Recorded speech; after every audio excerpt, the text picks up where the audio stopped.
Assalamualaikum warahmatullahi wabarakatuh. Kembali bersama saya Abdul Muntolib di channel ABM Insight dalam program Speak Up. Saya turut sedih. Kenapa sedih? Karena baru saja di Batu khususnya telah terjadi aksi bullying yang itu sangat menyesakkan dada semua orang menurut saya, apapun alasannya. Jadi ada salah satu siswa yang masih berusia sekitar 13 tahun itu meninggal karena kena bully sampai terjadi penganiayaan, dan ini sangat memprihatinkan. Apa sebenarnya yang terjadi dari kasus itu dan kenapa itu bisa terjadi? Saya ingin ngobrol, tentu harapannya nanti ada solusi lah bagaimana supaya itu tidak kembali terjadi. Karena itu saya undang Ketua Komnas Perlindungan Anak Kota Batu, Gus Idur, atau biasa nama lengkapnya Rudi Yanto. Ngoten nggih. Ya, assalamualaikum Gus Rudi. Ya, waalaikumsalam. Nuwun, Abah Tolik. Ya, Gus Rudi turut prihatin Ya. kasus di Batu, dan Gus Rudi salah satu yang ya ikut konsen untuk menangani itu ya. Ya. Gimana Gus Rudi, itu ceritanya gimana sih sebenarnya yang terjadi di Batu itu sebenarnya gimana?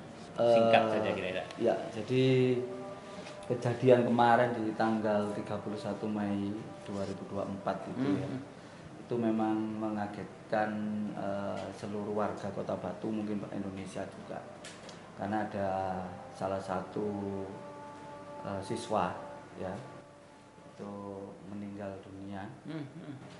Nah, kabar itu saya mendengar langsung itu di hari Jumat itu. Waktu itu kebetulan saya juga di sekitaran Polres itu.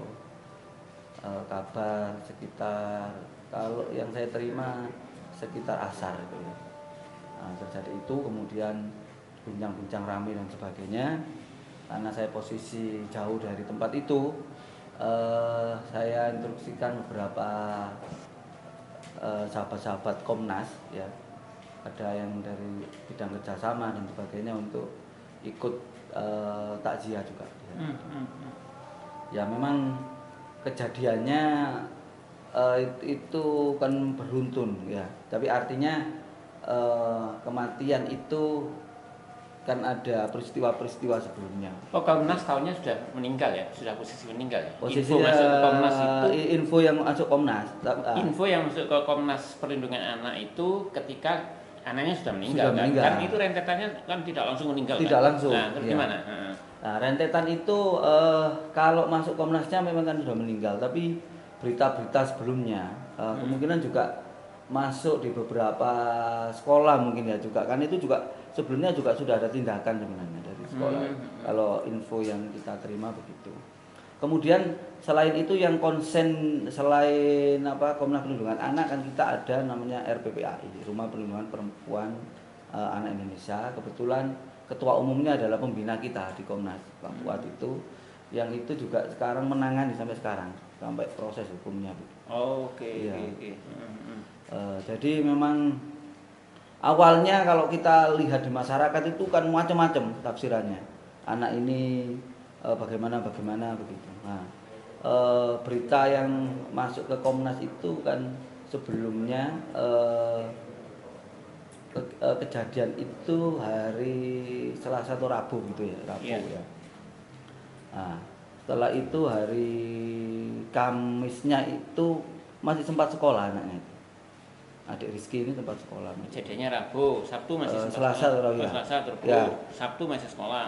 Hari Kamisnya itu masih sekolah. Oh, Kamis masih Ya, sehari setelahnya. ya. Oke. Terus sorenya anak ini semacam Baru demam dan kayak sebagainya demam gitu ya. ya. Itu akhirnya sama orang tua dibawa ke rumah sakit. Oke. Ya, tapi akhirnya hari Jumatnya siang itu Nyatakan meninggal Iya, itu ya. meninggal. Oke.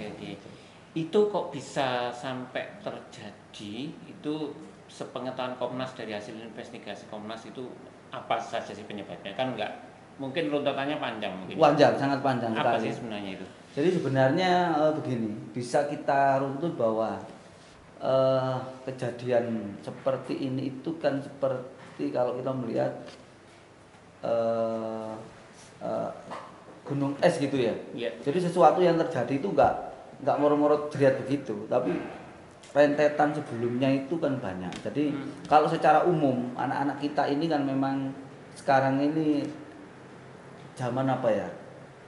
Kalau Sujiwo Tejo mengatakan zaman edan, kayak gak edan gak kumanan dan sebagainya. Kemudian juga ini kekuatan anak muda dengan gadget ini, HP yang ini. Apa hubungannya? Sangat luar biasa.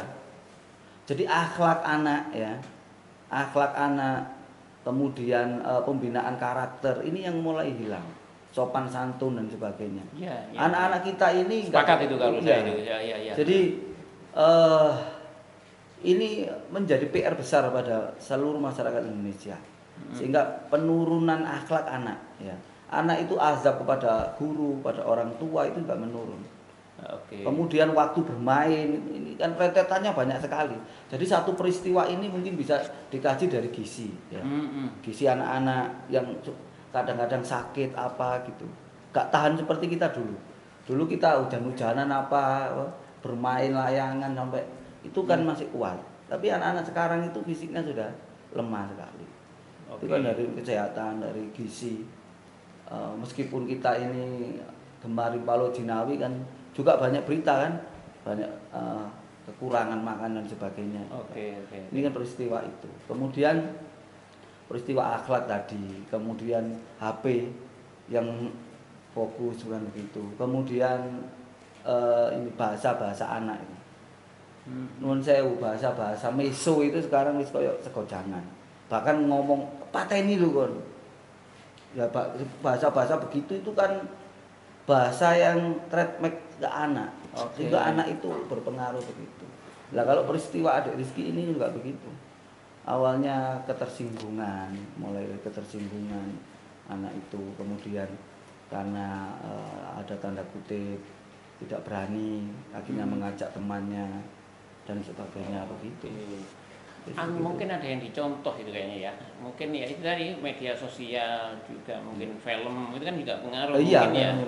Film itu ya. Dari kajian atau pengamatan Komnas Perlindungan Anak, sebenarnya tingkat upaya edukasi di berbagai lembaga terkait dengan anak itu seperti apa sih sebenarnya? Misalnya di pendidikan, tadi disebut soal adab yang turun, kemudian unggah-ungguhnya sudah mulai hilang. Itu Komnas Perlindungan Anak melihat sejauh ini di dunia pendidikan khususnya itu seperti apa sih? Di dunia pendidikan kita ini harus dan wajib, sekali lagi harus dan wajib selalu ditingkatkan pengawasan. Gimana? Tingkatkannya itu gimana? Artinya begini. Secara teknis karakter yang asli wong Indonesia ya. Itu sebenarnya secara teknis kan sudah dihimbau di Permendiknas dan sebagainya, peraturan itu. Cuma ini pada saat tataran penerapan, lah ini yang tidak memungkinkan juga kan.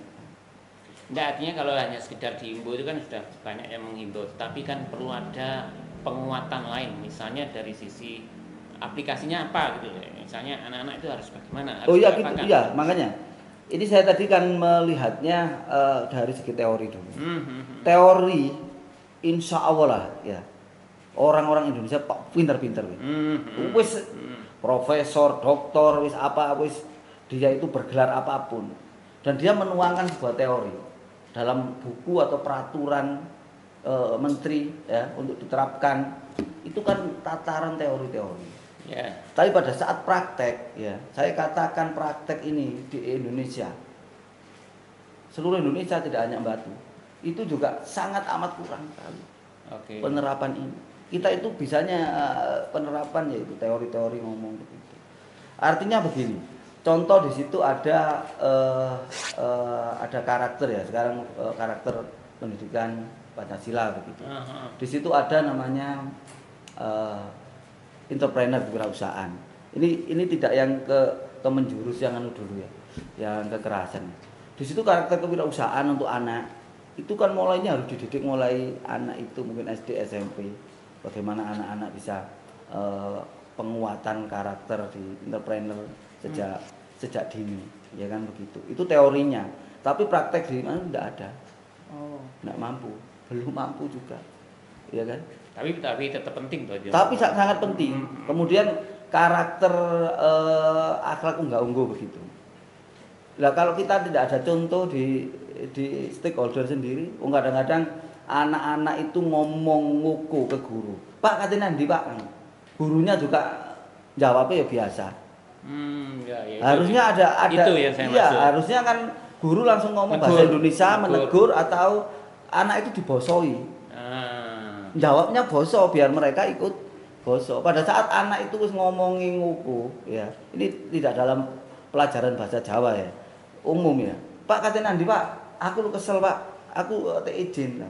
Pada saat anak itu juga harus segera ditegur. Dulu nggak berani. Nggak berani. Gitu ya. Nggak berani. Itu ya? Mereka itu begitu. Ini ngomong karakter saja, karakter unggah-ungguh. Ya. Kita berjalan. Kemudian ada karakter yang hilang rasa empati, sudah jarang sekali. Rasa empati terhadap sesama. Kompleks berarti ya, yang persoalannya ya. Persoalannya kompleks sekali. Jadi sudah di luar ada media sosial dengan beragam, semuanya bisa masuk di situ. Kemudian edukasi mungkin tidak maksimal di internal pendidikan ya, sekolah. Itu. Kira-kira apa? Terus peran dari Komnas Perlindungan Anak seperti apa sih sebenarnya? Ya, Komnas Perlindungan Anak sejak didirikan 1998 tetap Komnas Perlindungan Anak ini ada untuk anak Indonesia.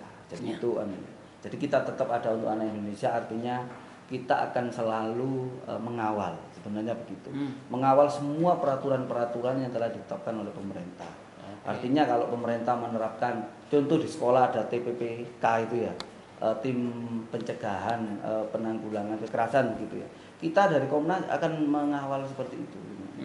Makanya ini perlu ada stakeholder itu yang tidak inklusif ya bahasanya.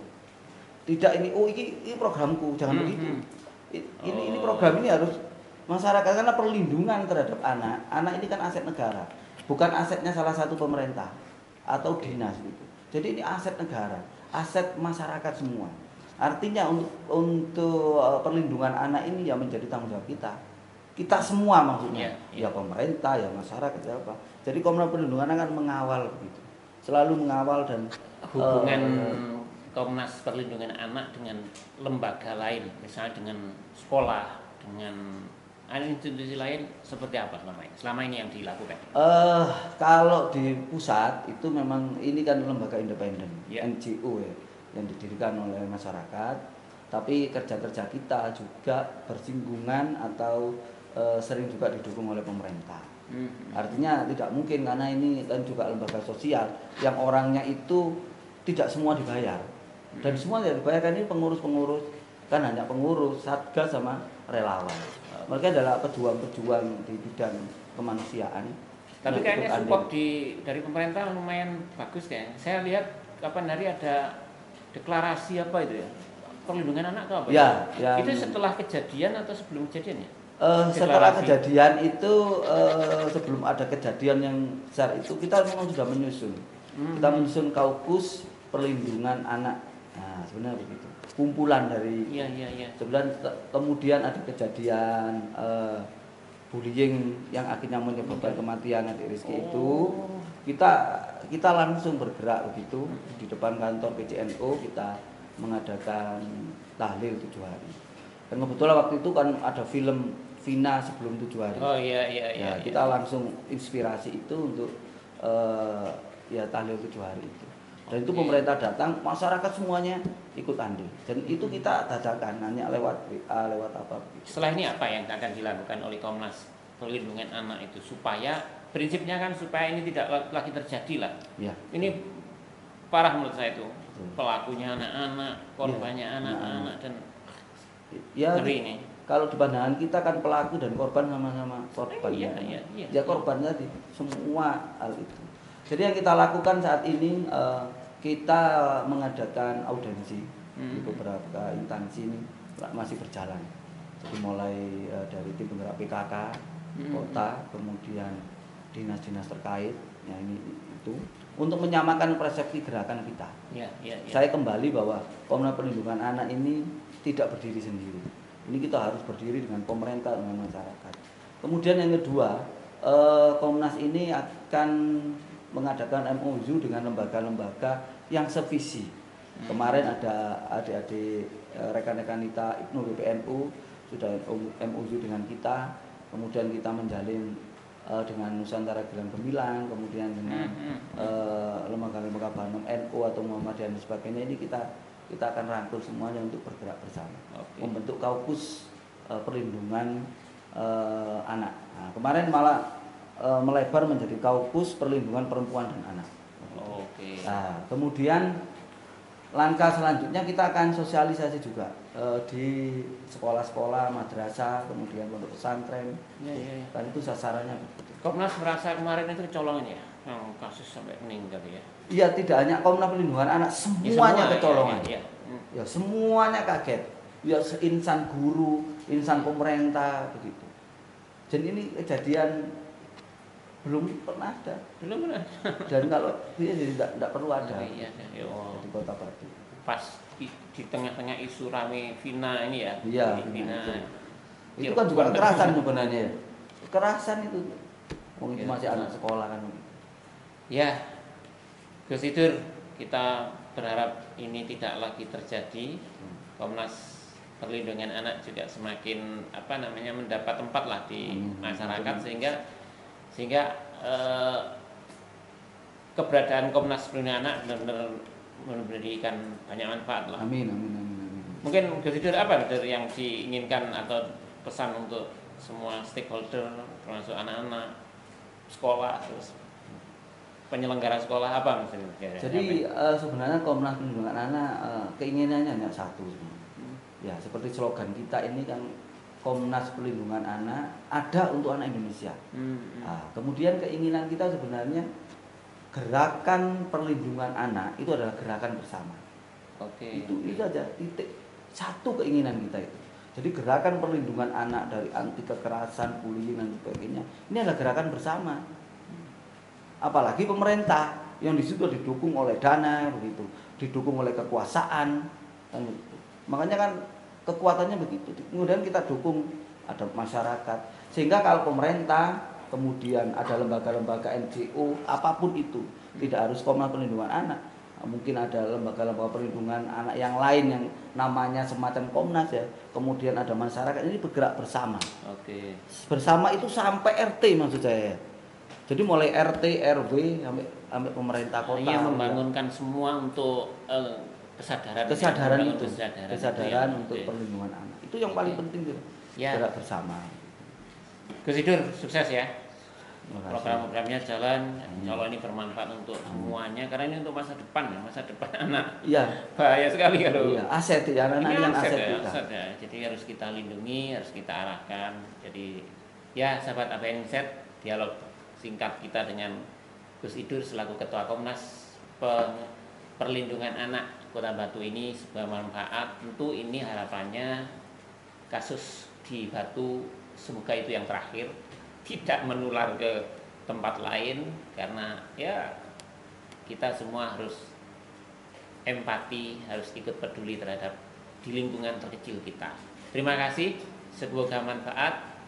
Sam Idur, makasih Sam Idur. Baik, sahabat APN Insight, assalamualaikum warahmatullahi wabarakatuh. Waalaikumsalam warahmatullahi wabarakatuh.